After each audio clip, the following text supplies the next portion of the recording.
என்ன பார்க்க போகிறோம்னு பார்த்தீங்கன்னா, உங்ககிட்ட பழைய தோசை கரண்டிலாம் இருந்துச்சு அப்படின்னா அதை தூக்கி போட்டுறாதீங்க. அது ஸ்டீல் கரண்டியாக இருந்தாலும் சரி, இல்லை மரக்கரண்டியாக இருந்தாலும் சரி, பழைய கரண்டி இருந்துச்சு தோசை கரண்டி அப்படின்னா அதுக்கு மேலே இந்த மாதிரி ஒரு ஸ்க்ரப்பரை வந்து போட்டு விட்டுருங்க ஃப்ரெண்ட்ஸ். போட்டு விட்டுட்டு இந்த ஸ்க்ரப்பரையும் அந்த தோசை கரண்டியையும் சேர்த்து வச்சு ஒரே ஒரு ரப்பர் பேண்ட் மட்டும் போட்டு விட்டுருங்க. இந்த மாதிரி நம்ம ரப்பர் பேண்ட் போட்டு எடுத்துட்டோம் அப்படின்னா இந்த ஸ்டிக்கை யூஸ் பண்ணி சூப்பராக நம்ம கிச்சனில் இருக்கக்கூடிய வால்ஸை வந்து க்ளீன் பண்ணி எடுத்துக்கலாங்க. நார்மலாக நம்ம கிச்சனை க்ளீன் பண்ணும்பொழுது கிச்சன் வால்லாம் வந்து ரொம்பவே பிசு பிசுன்னு இருக்கும். நம்ம கையில் தேய்ச்சி க்ளீன் பண்ணோம் அப்படின்னா கையெல்லாம் பிசு பிசுன்னு ஒட்டிக்கோங்க அந்த எண்ணெய்லாம்.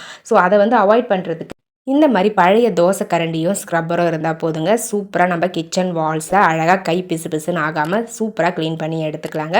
உங்களுக்கு க்ளீன் பண்ணுறதுக்கும் கம்ஃபர்டபுளாக இருக்கும். அதே மாதிரி ஹைட்டாக நம்மளுக்கு கைக்கு எட்டாத இடத்துல அந்த கிச்சன் வாலை க்ளீன் பண்ணுறதுக்கும் ரொம்பவே யூஸ்ஃபுல்லாக இருக்குங்க. பாருங்கள், உங்கள் வீட்டிலே இந்த மாதிரி தோசை கரண்டி இருந்துச்சு அப்படின்னா இந்த டிப்ஸை ட்ரை பண்ணி பாருங்கள். ட்ரை பண்ணி பார்த்துட்டு உங்களுக்கு பிடிச்சிருந்தது அப்படின்னா மறக்காமல் இந்த வீடியோக்கு ஒரு லைக்கை தட்டி விட்டுருங்க ஃப்ரெண்ட்ஸ்.